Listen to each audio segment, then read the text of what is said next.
All right, welcome back and thank you so much for staying with us. If you're just joining us, you're watching TV47 Breakfast. Being a Tuesday, usually we focus on matters biashara, and we are just in line with that particular conversation. We're leaning towards business, but this morning we are asking the question, from classroom to career, are graduates job ready? Now, we all know that every year thousands of students graduate, but so many of them still struggle to get these jobs. So are our graduates really job ready, or is there a mismatch between what they learn in schools and what employers need? That is the conversation you're having this morning with CPA Martin Waweru, who is an accountant and financial expert. He'll be giving us an expert analysis into this conversation. Are our graduates really job ready? And we also have Alan Monjoria. I hope I'm not butchering your name. Alan is an audit senior, and of course we have Agustin Deritu, an audit associate. Thank you so much, gentlemen, for making time for us to have this conversation. But I want us to start from this point, yeah? We are talking about audit associate and audit senior. Agustin, what do you do as an audit associate? What's that all about? Good morning and thank you for having me. As an audit associate, you're not yet a senior. There's a distinction between senior and associate. Yeah. So audit associate is entry level, Yeah. where you assist in audit procedures, but not yet compliant to handle big files. Yeah, you know, I Googled about it, but I just wanted to hear it from the horse's mouth. But I Googled about it and said, you know, what's really the difference between an associate and a senior? Alan, how would you describe your role as an audit senior? Well, thank you. Yeah. I would say in the senior position, after an associate does the drafting, preparation of the financial statements, now I come in, we do the review. Yeah. Whatever changes I'll propose, we now effect them, and any additional information that is needed specifically for this client. Right. Yeah. So this is all about finances, money, and everything in between, Yes. right? But looking at it as an audit associate, is it about somebody who's just leaving university and getting into the job market? Will you classify it as such, Agustin? Not entirely, because as you live in university, Yeah. there are still some things you need to learn. As Mr. Martin likes to say, he doesn't teach basics. Yeah. So you have to have the basics for you to be an associate. Yeah. It's entry level, yes, but there are some basics you have to have All to right. be an associate, yes. All right, so umesema as Mr. Martin, so he's actually, CP, are you a teacher? Are these your students? Are these your mentees? What's happening? What's going on? Thank you, Anne, for having me. Yeah. And I would say so. They are I've mentored them, Okay. and we have journeyed with them, both of them, fresh from college. Yeah. And it's true, we have distinct roles of the universities and the real battlefield. So for us as practitioners, Yeah. we are the one who now give them the tools to get to the battlefield, the real experience. Yeah. Because any employer today is not looking for the papers you have. They are looking for someone to solve a solution, a problem Yeah. in their scenario. So you come, say, become accounting CPA finalists. So you are told we are looking for accounts assistant. Get to that office and give us a bank reconciliation. Now, without having been exposed to that, then tremor All right. gets in. So that fear to handle what is ahead of you. Yeah. So we now transform the graduates from the theoretical to the practical world of work. Yeah. And above the papers, we build on self-confidence, because you may have papers, but you can't present yourself. So then that build up, and it's a journey. So I believe that employers who look for experience from fresh graduates, it's 2 worlds apart. There's a mismatch. Mismatch. Right. We as NITRAM accountants, we offer a structured attachment and internship program, targeting School of Business graduates, that is, say, BCom Accounting, BCom Finance, BBIT, and Economics, CPA finalists and ACCAs. Because, yes, you may have all that knowledge, but would you solve a solution? So what really determines if you retain them or you let them go? Because you're saying that you know, you're so big on internship and all. I'm assuming that Alan and Augustine are people who joined the company still fresh, Yes. Just from university. Yes. So what determined them staying at the company? Well, as we speak, we have the cohort ongoing of a 12 weeks program, which is open. This cohort, as we journey through the 12 weeks program, it is structured such that we'll be able to start from understanding what did you study and what is your career projection, where do you want to go. So what is the entry point? We affirm, we expose you now to the real corporate world so that you can have the job readiness and market readiness, the self-confidence and belief that you have studied, yes, and now you are looking for work. So we are the bridge to the employment. So at the very basic, even our mentors ahead of us, they always keep on saying that we started as entry level. So life is a journey. So we want to induct them. And you know, now as an accountant, and I've been there in practice, we keep on talking about assets and liability. Now, any unnetworked graduate, and I'm sorry to say this in front of the parents who may be watching us, any unnetworked graduate is a liability.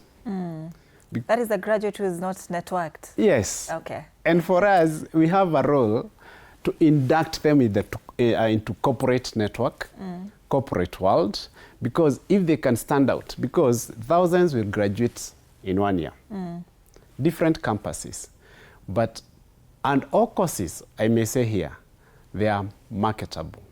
But the question is graduate employable? All right, just hold on to that thought, CPA. Let's hear from Augustine. I want to understand how your transition from, you know, varsity into the job market was. I know that you were retained from internship and now you're an audit associate, but how was that transition like? Was it seamless or were there some glitches that you encountered? I would say in terms of the transition, in universities, you're taught the theoretical practice. But when it comes to internships, that is where you get the practicals and you get to use the knowledge you've learned in the university. I can say the main difference is when you come to internships, you're dealing with clients. So you have clients, you're dealing with deadlines, so you have to be professional. So now, when you're in university, there are things you're not taught. You're taught how to balance a P&L, how to balance a balance sheet, but then you're not taught, you have to communicate with the client. This is how you do it. This is how you arrange your work for the client. So the difference between the university and the employment is that you have to be ready to bridge that gap because of there's a lot you have to learn also in the internship so that you can be able to be ready for the job market. All right. Alan, how about you? From varsity into the job market, how was that transition like? I would say for me it was kind of easy. I did practice before I met Martin. I was in a family company. So now bridging the gap, when I came to Martin, I was introduced to different industries. So before then I was only fixed on this company only, this is what they do. But this now opened the doors now to understanding the capitalism side of our country. You get to see the maybe agriculture side, the hospital side, education. So understanding all of these industries is what really intrigued me. I was interested in understanding what happens in these different industries. So, and I do enjoy what I do. So that really contributed to me integrating seamlessly with NITRAM. Perhaps you know, now the question would be, you've mentioned something about, you know, you started earlier, you know, before you met Martin. But I've had this notion that for you to get going, when you're getting started with the job market employment, that you have to know someone who knows someone. Perhaps do you resonate with that? Is it the case with you now that, you know, you started somewhere and then now you got connected with Martin? I wouldn't say I knew someone. I think maybe the trick is be likable. Be able to talk to somebody, engage with people, have the confidence to speak yourself, and opportunities will come. Is that the solution to unemployment for graduates who are getting into the job market, really, being likable? I wouldn't say so, but it worked. It worked for me. For you, it worked? Yeah. Umesema ni favor ya God. Yeah. Augustine, how about you? They say you have to know someone who knows someone, right? I wonder how you got into the job market. Did you know someone who knew someone, or what really set you apart from your peers and from your fellow graduates, your classmates and all? I wouldn't say it entirely means that, because when you say that, you're then saying if you don't know someone, you won't ever work in Kenya. Yes. So I would say being confident and being effective with communication. Because employers right now, even if you don't have all the papers, when you go to them and you're not confident, or you're asked a question and you're not answering it fully, you won't get the opportunity. So you have to be confident and know what you know your purpose. Yes. All right. CPA, give us the trick.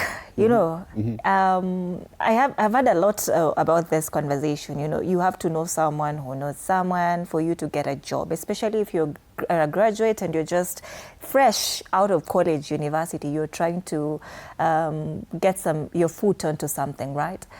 Knowing someone who knows someone, does it resonate with you in the Kenyan setup for fresh graduates? As the young men have said, we are in a red ocean market.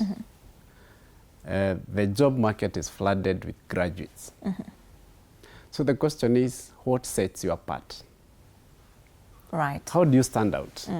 And so our program, again, of employability skills, because and majority of the employers are SMEs who don't have time to teach or to train. It's not teaching, to train, because it is real work. And so every graduate should work towards competitive edge that upon a panel of interviewers, they will stand out. And what will win the chance is that, do you have the confidence to present what you know? And at least the very basic is at your fingertips. It's unfortunate that graduates assume so much, such that even the information that is on public domain, they seem not to be in touch with.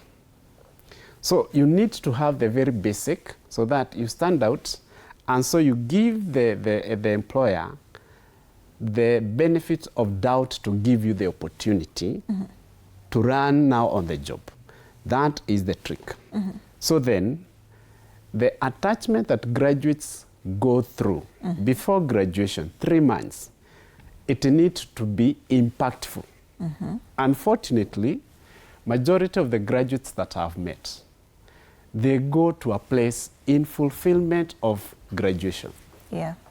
And so the universities are also in pursuit of ensuring that graduates have passed. Employability, that's a separate story together. Ni ujitete uko mbele. So we want to be intentional in the structured attachment. And there is a difference between attachment and internship. Right. Attachment is for those who are maybe third year, 3 months, and then they go back to college, then they graduate. Those 3 months should be impactful, that upon graduation, you should go and look for work, entry level. But what happens? They went and you ask the person, so what did you learn in the course of the 3 months? I was assisting. One time I encountered a young man and I was looking at, I was seeing. So you never did it, yes. unfortunately. But they graduated. So instead of graduating and now you come still look for internship, you should be confident enough that you know what it means to be an accounts assistant. I can perform any basic junior level assignments. And then when I go to the market and I am asked the very basic questions, I'm able to answer them and I will stand out amongst the many. Now, internship is for those who have already graduated and they still feel there's those gaps, that they have no self-confidence. And then we acquaint them with the real tools of work, because they have the theoretical part of it, but they don't have the conceptual understanding. The basics never change, but the industry change. As Alan have said, the advantage of working with medium practice firm like Nitram is that even Augustine, as junior he is, he would be in a position to answer a question of his senior, end to end, because they are exposed and they learn on the job. That way, that transition, and I tell them, because I'm beyond now the very basic. I'm a father figure. You're an expert. I'm a father figure. And what I tell them, no one will ever tell you you have grown up in a job market. Okay. It is the level of responsibility that determines your growth. You're able to handle more than you are assigned. So that is the growth. So for Augustine to move from associate, actually he has not told you that he has not graduated. But he came for attachment.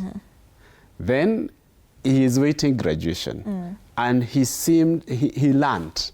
Now he requested, and I put him to task. Tell me what you learned. And he can say communication is a challenge. How graduates write even expression of interest? Oh my goodness, it's wanting. So I had to tell them, this is wrong, go back. That time, and then he gets the concept of how do you communicate even to your seniors. And then I expose them to learn from their peers, because what he may want to learn from me, he may feel intimidated. And I keep on, even Alan here, I keep on telling them, I also want to learn from you guys. So let's discuss, let's have a conversation on what would be, let's discuss the emerging issues. So number one, we distinguish between the attachment. Let us be deliberate and impactful on what did they learn. And there is also a difference between public sector and private sector. In terms of the job market, right? Yes. How graduates are also absorbed in these sectors. Yes. And what even they learn when they land into the public sector. Although we may not have a choice, because there is the desperate situation of, I want to be in a work environment, and what you learn. Even to date, and I can tell you this, there are people who have been in a job position, learning one thing years, but they can't handle end to end. So we are even in that situation of reskilling the already people who have been working. Because now we are talking of, we have mentioned that our target is also BBIT. We are talking of where technology is meeting finance. How do we explore the different technologies to deploy in our work? Now, how do we automate our workflows? That's the conversation we are having, because we want to move from the traditional way of work and we transition. So every day is growth. So we look forward that attachment will be impactful. If you didn't have a structured way of approach to the attachment, upon graduation, seek now structured attachment in your area of qualification. The question we are asking once again is, are graduates job ready? And we do welcome you to be part of this conversation. If you do want to contribute, there's a number on your screen you can call in live. WhatsApp line is 0793267279. You can send us a feedback. What do you think? Was it easier for you to get a job after you graduated? And if you do have a question for CPA here, I'm sure he'll be very happy to answer. That is the question I want us to go around with. Augustine, do you think graduates are job ready? I know for you, you know, a CPA, amemwaya mtama yako, amesema you are yet to graduate. And I love that for you. I think he displays, you know, the saying that says closed mouths don't get fed, because you talked about him communicating and also just requesting to stay and learn. Yes. But do you think graduates are job ready? Assuming you did not get this chance with Martin, right? Rudi klasi yenu uangalie how your classmates are and tell me if you think graduates are job ready. I think graduates are degree ready, not job ready. Mm-hmm. What's the challenge? What's happening? Where are the gaps? The gap is the degree gives you the theoretical knowledge, but then you have to get the practical knowledge in order to apply the theoretical knowledge. So internships, attachment, and also people should be purposeful with attachment, because many people go to attachment because it is a requirement to graduate. You're supposed to go to attachment and learn, so that it can help you, because you can say you went to attachment and NITRAM, then you're told to do something NITRAM does and you don't know how to do it. So you're supposed to do attachment impactfully, so that you can impact your future. So I would say graduates are not job ready. All right. There are still gaps that need to be filled. And I'd come back to ask, what are these gaps really that you'd say we still need to fill as a country, as employers, as employees, and you know, every stakeholder in this particular market? I'd admit that I'm part of the people who once said very many years ago that I just want to graduate. When I was doing my attachment, I just want to graduate. But fortunately enough, somebody believed in me, and that's why we are here today. Sure. But Alan, do you think graduates are job ready? In my opinion, I don't think so. When let's say for myself, yes, when I was still in university, even when it came to selection, they were only offering two options. It's either you do accounting or finance. So most people would hear accounting, it's dealing with the historical data, it's a nightmare. So you would skid off to finance. And even though you will graduate with finance, the practice is still the same. But now when you come out here, distinguishing that now this is competition. Now we're here, everyone. And it's you to compete for yourself. It's fight for your sport. Yeah. It comes to play a challenge because let me say my age group. I think we've been spoon-fed. That is the Gen Z. Yeah. Just a little bit. We've been spoon-fed a little bit to have an ideology of what ideally we think we should have, which is very different from what is being offered at the moment. So if you do want to have something good, you really need to have the zeal and the will to work for it and achieve it. Right. It doesn't just come handed to over to you. So being ready for a little bit of sacrifice is what we should actually open our minds to. It's not that easy out here. Right. Yeah. You're saying you have to be aggressive with it. Yeah. Perhaps CPA, you could talk to us about these gaps that are existing that are contributing to, you know, these graduates not being job ready when, you know, after graduation, and then now they want to get into the job market. But hold on to that thought, because you have somebody on the line. From Baringo, is it Kevin? Yes. Good morning. Good morning too. Yes, talk to us. Yes. Yes. I was actually saying. Yes, Kevin? You see about attachment and internship to practical events. Yeah. That is the biggest problem whereby majority are facing. So in all in all, yeah. Practical event is the most important part, which can easily give the people confidence of doing what's right in the field. And that's what gives out the mandate of getting that job automatically. Yeah.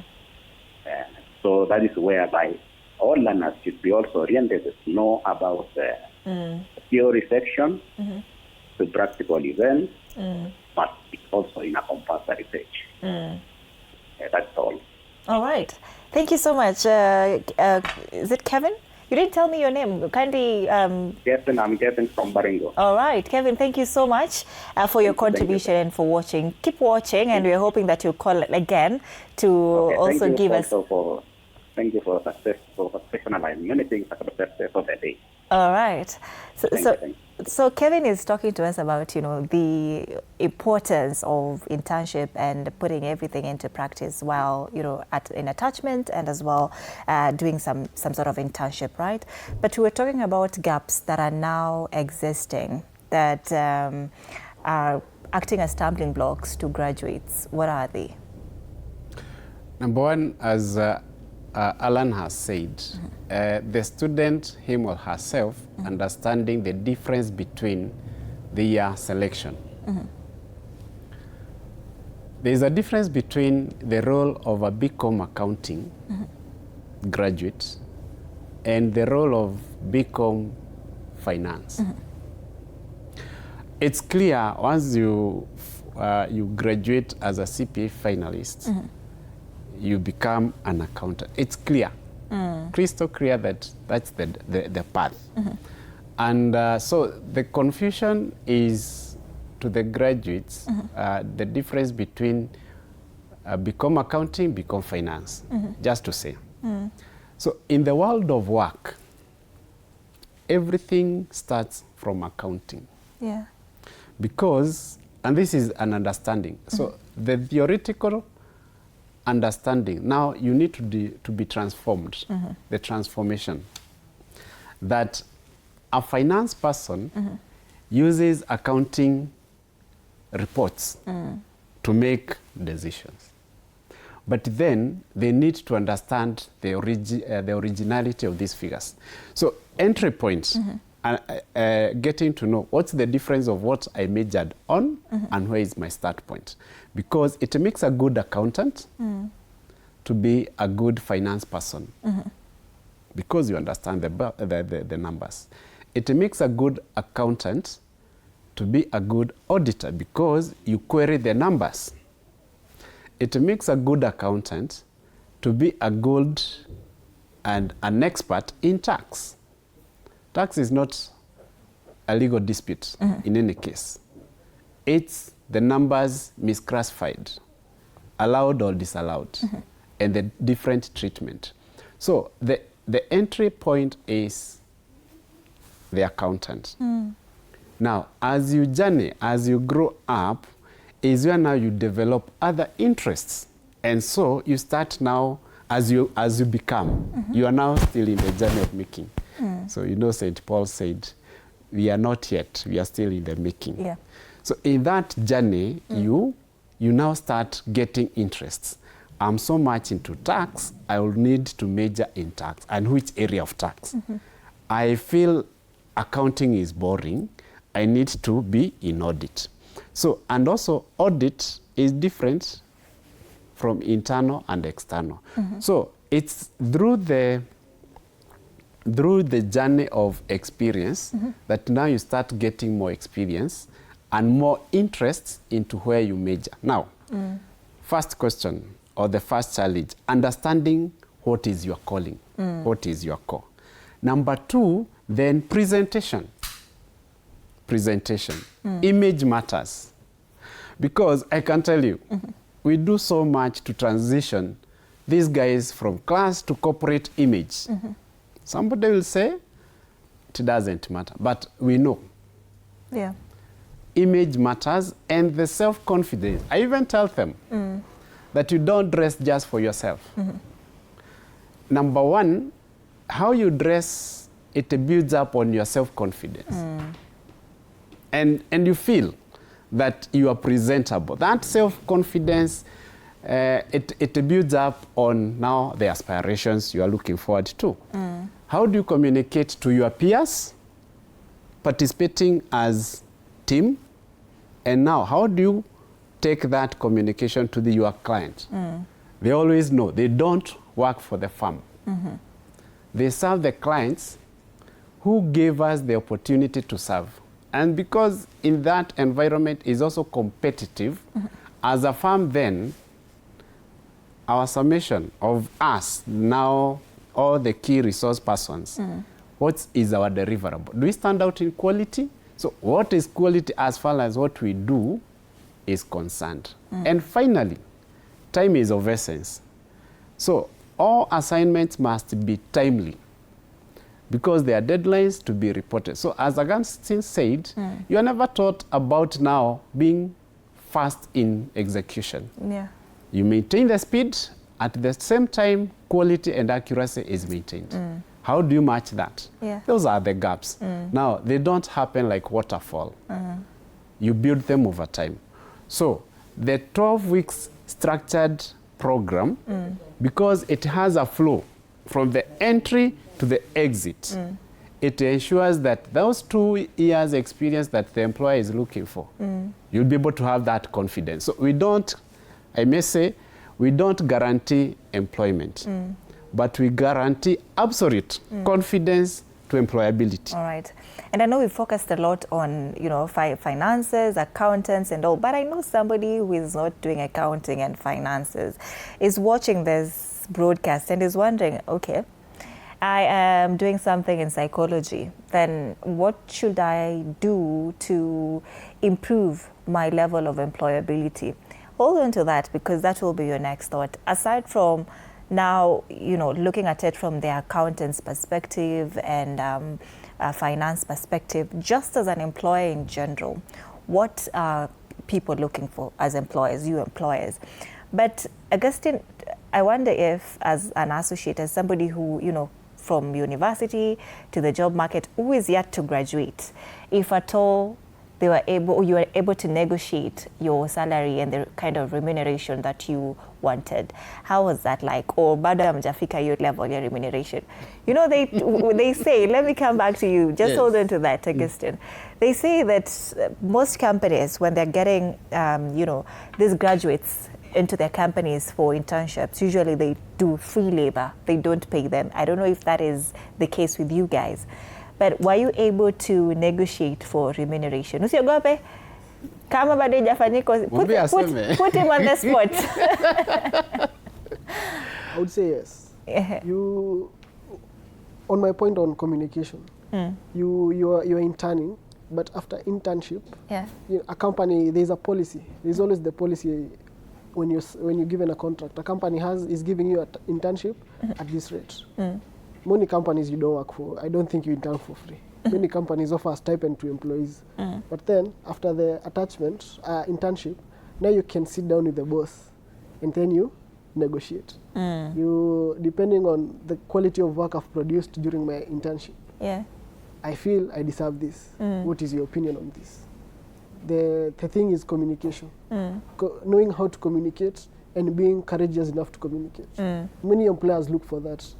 As long as you're able to communicate and you're courageous to air out your points, many employers look for that. Alan, do you think graduates expect too much too soon when they're, in terms of salary, when they're coming out of school into the job market now? I would say yes, but it will also depend on the industry you're in. Take, for example, ours. In accounting, it's a bit saturated. That's honestly the truth. So even when you're coming out of uni, you really have to understand that we are a lot here and we are all fighting, and it's my skill to speak for myself. So as Martin has said, with a program like the GOtv program we're running, when you attain these skills, you go sit down in an interview, when you're speaking with these directors, you have the confidence to speak for yourself. You utajitetea. You'll have something to tell them. They ask something, you have a nice response. So even at the back of your mind, you have an understanding of what's my worth, where we can kind of bargain for, and not just expect that entry level, I'm here, this is what I want, and you'll have to give it to me. So you have to earn it. I would say you have to earn it. All right. Kila mahali you have to earn it. But also CPA, I'm wondering, right? Skills in general, you know, that employers are looking for, such that say, I'd say that I want to leave media today. I want to get into STEM, for example, or get into accounting, go do some short course that will get me into this space that you guys are in. Aside from confidence that we've talked about communication. What are these general skills that employers are looking for that will really put me at the top of the table when I'm looking for employment? You know, it is said, again, it gets better with time. On Friday, I happened to participate in a charity of education, choir, and in the forum was like this director in education space, and they say, oh, because we share, and that's what I said, inducting our graduates into the corporate network, so that now they start also building the confidence of now enlarging their network, not just within the students, but now with the corporate world. Who are our partners that I have these graduates who are competent enough, they will not let you down, please give them an offer. Now, I was interacted with an entrepreneur who is an owner of an education institution. And so he said, so as I was sharing, and I said, oh, I wish I'm able to also have this, because someone comes with B.Ed, mathematics, biology, mathematics, physics, or the literature. But do they have the skills to impart the subjects? Yeah. Or the students? Because in quote unquote, who are your subjects? Whom do you address? So for them, or for us, our subjects are our clients, who are in different areas of business, not for profit, and such. For a teacher, for a graduate teacher, that he or she has the skills to communicate, to impart. So that skill of now teaching, the approach to work. Actually, the key is approach to work. How do you approach? And the very basic, because I believe that each and every profession has the etiquette of presentation. As a doctor, you have the very basic. As a teacher, you have the very basic. So your entry point. So during the structured attachment internship, it should impart on the very basic etiquettes of your entry. Just hold on to that thought. I hope you don't forget about it. Let's get this call from Margaret. Margaret is calling us from KCA. Good morning, Margaret. How are you? Good morning. My name is Margaret. Yes. Good to hear from you. Talk to us. I'm calling on behalf of I have a daughter. Okay. Who is undertaking BCom. Okay. Finance option. And my question is, I'm trying to guide her on on the path to follow in terms of accounting or finance. Okay. Now, looking at the market, you find that there are people who prefer to follow finance and other accounting option. Yeah. Now, to be able to market yourself and for career growth purposes, I would like CPA Martin to guide me on how best to guide her on the options she has at the market and how to bridge the gap between the employability gap and the graduate expectations. All right. Thank you so much, Margaret, for that question. That's a very good question, and I do appreciate you for calling in live on the show. So CPA, Margaret is asking, between accounting and financing for their daughter, which one would you recommend and why? Unfortunately, as I said, BCom Finance think that they have to do CPA as a professional course to become.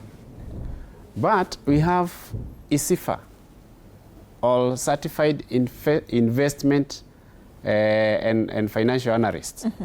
So that's the professional course that you need to undertake to become a finance expert. Because the role of finance person is not the role of an accountant. But unfortunately, the professional bodies are not aggressively telling the graduates in the, on the course during the roadmap to graduation. They need to aggressively tell them, depending on your career direction, to become a professional. Because as an accountant, BCom accounting, that's education level. But as a professional, you need to pursue CPA. And then once you do the practical part, the business data analytics, then, and you pass, you become a finalist. Then you join ISPAC as an associate, then you start the journey towards the practical experience for you to apply for grant of practice. On the other hand, a CP, a graduate finance, should pursue a finance analyst course and embed other tools or technical know-how. For example, big data analytics. So we are talking of AI and workflows and dashboards that are now the tools of work for you to be able to utilize to deploy them in delivery of your assignment. Now, I am happy with the Institute of Internal Auditors because for you to be a member, you only need to have a graduate. They have started that visit to the universities, and that's very commendable because by the time a person in that school of business finishes, would have developed interest, because some also other careers are out of passion. No, they are also children. The parents have taken them to university for them to grow up. Not really to study, for them to grow up. And with the struggle of finding a place in the market, the parent says, but why don't you do masters? What are you mastering? And even the very basics you don't have. So the child or the daughter, the son, is taken back to class to do masters. Unfortunately, that's a confusion. Because even the parents themselves really may not have understood the pathway. And at what point do you now become a specialist or an expert? You don't become an expert overnight. It's a journey. An experience is what now you look back and say, I'm able, I have handled, and so now I need to specialize on this. And so you cut now your pathway to speciality, and you become. So across the diverse fields, education, medical, engineering, I'm aware because we serve different clients. And engineers, they are those who have purposed to get the graduates to tell them, this is how you lay the bars, the metal bars, this is how you do it. That real job, on-job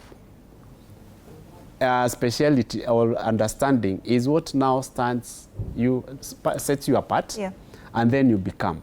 So we are looking forward now to maybe change the way we have been offering the attachments or internships for them to be impactful, and we transition. And I look forward. NITRAM is not for Nairobi.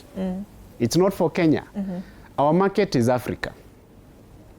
And we have even become members of those associations. We belong in East African business community, where we would go for assignments Uganda, TZ, Rwanda, and South Sudan. So we are not just preparing our graduates for Nairobi. All right. I hope Margaret CPA has responded to your question. If he hasn't, you can still call in live for some clarity. But what you're saying is that between financing and accounting, it's neither here nor there. Both are good. They are good, but those are two different fields. All right. Yes. And you know, she was so specific. She wanted to know what now her child, the route that her child can now take between accounting and financing. You know, this is quite confusing for people like us who are not, you know, doing accounting and financing. But I really hope, Margaret, that CPA has responded to your question. Kama bado, please call again. And if you're there is still what we say, added advantage. Yeah. So if you pursue BCom finance and you pursue CPA, it will be an added advantage if you still have passion in finance. So finance coupled with CFA, you become. Become accounting coupled with CPA, you become. Yeah. Oh, okay. I think that is convincing enough. But Augustine, do you think that perhaps now schools, you know, how the curriculum is structured in university, that it's failing students for, you know, once you graduate and then now you're trying to get a job, being that now, you know, you talked about in schools, they teach more of theory as opposed to now the practical skills. Would you say that it's the curriculum that is failing students, or is just students who are lazy to try and acquire these skills for themselves and by themselves? I would say the problem is looking for the degree, not the experience. Because many students go to university to look for the degree. You want to graduate, get the papers, you're done. But if you're impactful and get the degree and the experience, you'll get the know-how of how things flow. Yeah. And also, starting with the parents, for parents, you should advise the kids accordingly. After high school, going to university, know the flow of what the student wants. So that after that, you can advise accordingly. If it's a course, this and this and this, after that, this is what you do. Because many students will do a degree because mzazi alisema. And then after that, Nivo. I want to ask the same question, Alan, and as we wind up this conversation, because you're talking about how the curriculum is structured, you know, for students in this country. Is it a contributing factor to the high rate of unemployment, such that schools are only focused on theory and not practical skills, and not teaching them, you know, everything they need to know about the job market? Is the school the problem, or is the student the problem? I would say the school, the curriculum, how it's structured. Because, you know, even back in uni, what we were fighting for is a good point. I wasn't even thinking of after. I just need to see my report card. Does it show I've done well? Well and good. If it's not, we try again. But having that mentality when you're in school, that I'm just here, I just need the paper and we're done, then you come out and you see, okay, so it was different. We never learned any of this.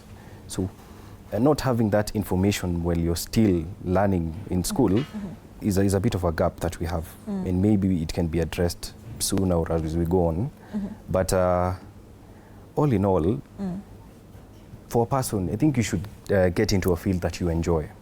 Maybe if you learn something that you enjoy, you tend to give it more time, practice on it, improve on it. But for the moment, there's still a gap with how we learn in our institutions. All right. Yeah.